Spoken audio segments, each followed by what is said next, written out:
Everybody, it's me, your buddy Dave, the host here at the Dark Stuff channel from thedarkstuff.com. And it just dawned on me that today was the 30th anniversary of Kurt Cobain's passing, and Nirvana was a big deal to me back then and still is today. So I thought I'd just come on and just share my thoughts about it.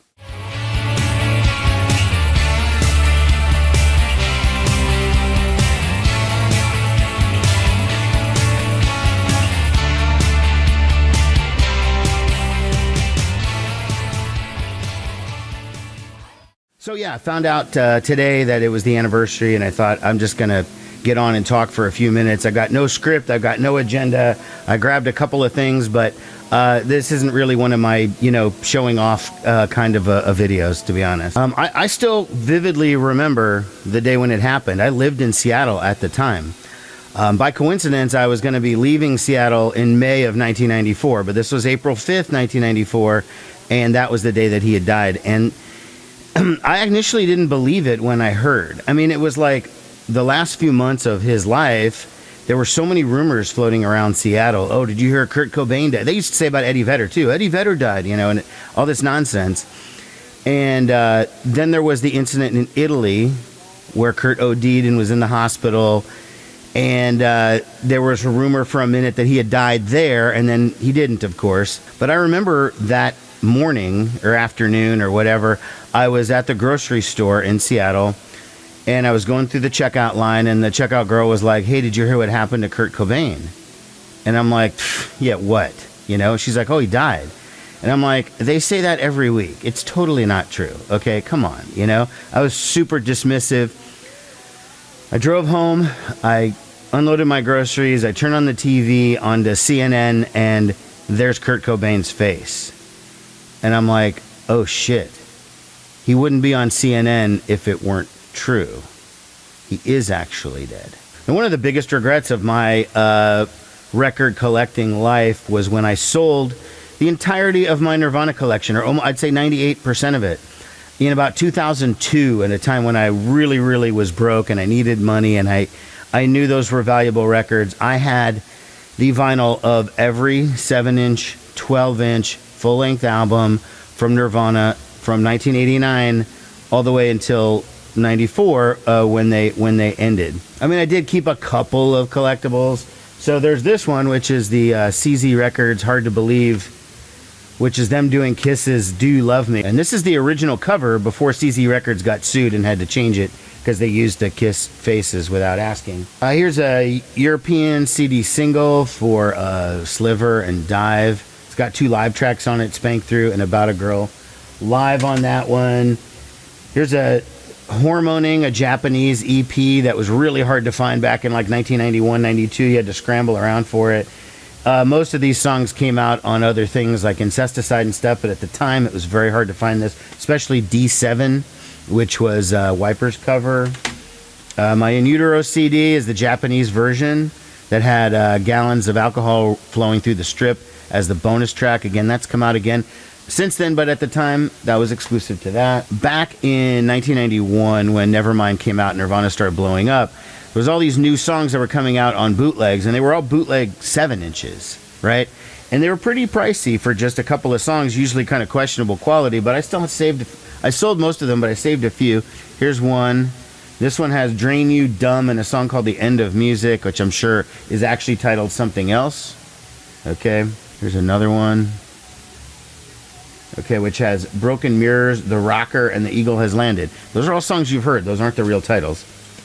Here's one with Smells Like Nirvana. This is a live one with Punk Rock Polly, which later came out. Come On Over, which is obviously Aneurysm, because the line Come On Over, do the twist. Been a Sun, and a couple others live. And as far as the real stuff goes that I still have, I mean, this is the UK All Apology 7-inch, which has MV on the back, which is significant, Moist Vagina, because it's maybe not Kurt's best song or whatever, but as far as I know, this is the only place that it came out on, and then Sonic Youth did cover it later. One thing I was never, ever going to sell in that collection was, of course, this, which is the 10-inch that Kurt did with writer William S. Burroughs. Okay. Kurt's just instrumental, and then it's Burroughs does the spoken word over it, and it's just the merging of those two together. First of all, I held on to this, which was Heaven and Hell, a tribute to the Velvet Underground. Okay, and it had them doing Here She Comes Now. Again, has come out since then, but for a long time, you couldn't hear that track unless you had this. Here's the heart-shaped box, a little promo item that I got for the 20th anniversary of In Utero. Now I got a poster for the 30th anniversary of In Utero, which was last year. And Nirvana's had a bunch of box sets and expanded editions and all that stuff. So yeah, my Nirvana story started with Bleach, and I remember hearing that probably 1990 when I was a freshman in college. I remember thinking it was pretty cool, but I didn't think this band was going to change the world. I mean, not at all. I then got the aforementioned this CD here because I am a massive Kiss fan, and it's their version of Do You Love Me by Kiss from the Destroyer album. It is terrible. Okay, it's just god-awful. And it was so bad that at the time I was like, you know what? Fuck Nirvana. Like, they suck. Why would they do a purposely bad cover like that? That's just awful. Why would you do that? I just was like, whatever. They're just some other band. I don't even care. Flash forward to probably late August, early September of 1991. I was 20 years old. I was living in Madison, Wisconsin, and I got a job at a record store called The Exclusive Company, and we were there opening up a brand new location for them out in the west side of the city. And so we were stocking the store and doing all this stuff. And I remember my boss at the time, Liz, pulling out the CD single for Smells Like Teen Spirit, because she was a fan of Nirvana from before. She threw it on, and it is not an overstatement or over exaggeration or whatever to say that it was, in a way, life-changing. It's very difficult these days in 2024 to go back in time and to sort of remember what the world was like pre-Nirvana, because there was a real culture shift at that point. I know it's a little bit of an oversimplification to say, oh, Nirvana just changed the music industry overnight. It wasn't overnight, but it was rather quickly. I think we listened to Teen Spirit that afternoon when I was working, probably 4 or 5 times in a row. Our jaws were dropped. We just couldn't believe it. That song was literally the culmination of every single cool punk and indie record that we've been listening to for the previous 10 years or so, all merged into one in the perfect, 5-minute, delineation or whatever. It was absolutely life-changing. And now it's become just such a part of classic rock canon to talk about Nirvana, Pearl Jam, Soundgarden, the 90s, blah, blah, blah, grunge, whatever. I just don't think people, unless you were there, can really remember just how different things became afterwards. All Kurt Cobain had to do was wear your t-shirt of your band. You had a major label contract within 3 weeks. Swear to God. I mean, bands like Steel Pole Bathtub, great band. Okay, they have zero commercial potential. They got signed. Any band that he wore a t-shirt on, they got signed. I'm just going to go on a little side note tangent here real quick. The one thing I cannot stand listening to is musicians from the 80s, mostly hair metal musicians, who say Nirvana ended their career in 1991. They didn't. Okay, they didn't.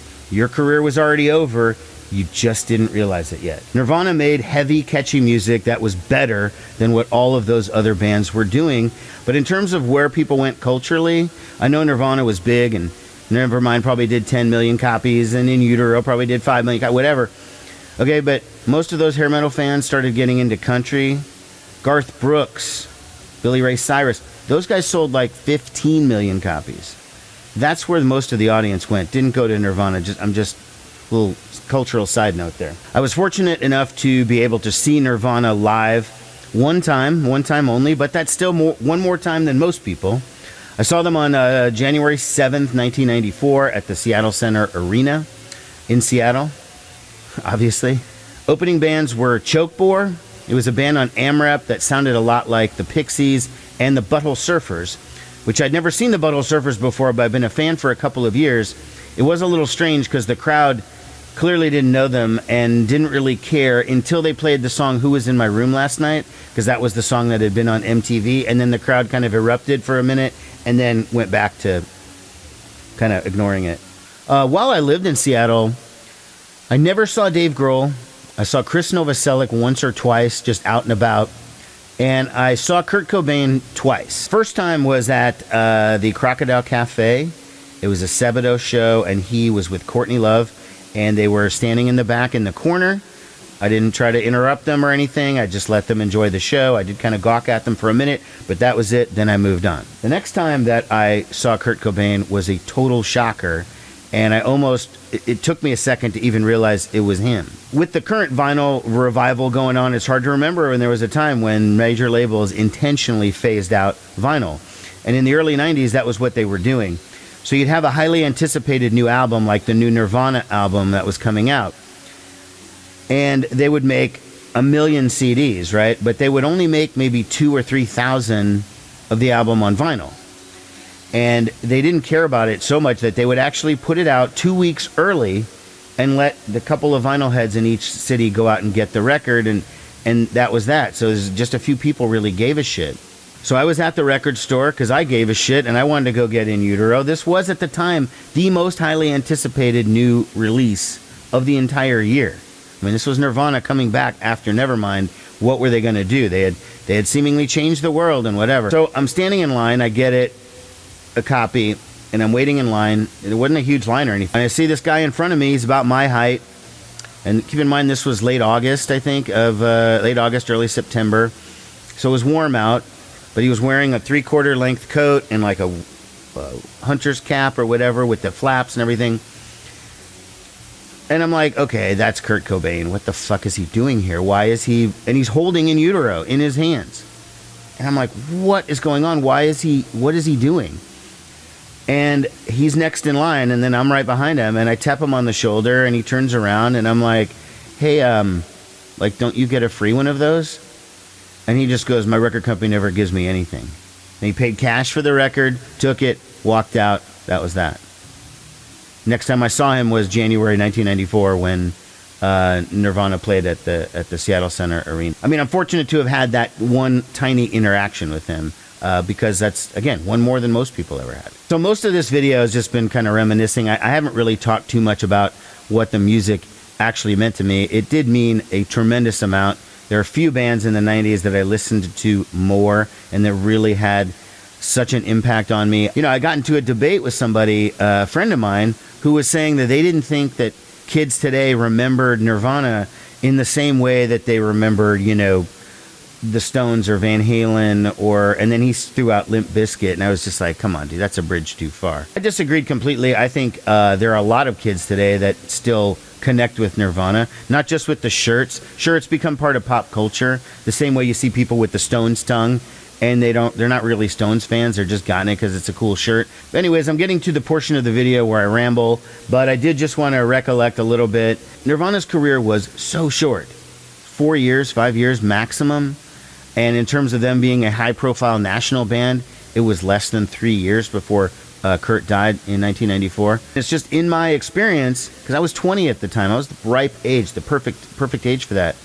But in my experience, I've never seen anything like that again. There are big artists, Michael Jackson, Thriller, Guns N' Roses, Appetite for Destruction, Garth Brooks, who I mentioned before, or whatever, Taylor Swift now, or whatever.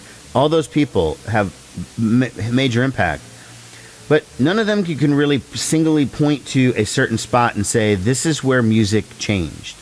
Now, it didn't change forever. It changed for a couple years, and then it changed back, because music is all cyclical or whatever. But I see bands out today that sound very like grunge or whatever. Die Spitz, probably my favorite new band of the last few years. They sound like Nirvana Bleach. So I don't know. That's just anecdotal evidence. That's not proof or whatever. But I still think it's connecting with kids. And, you know, in closing, I'll just say, if you ever get a chance to see this book, and I got one at half-price books, so it's not a current, like, new seller. This is the best.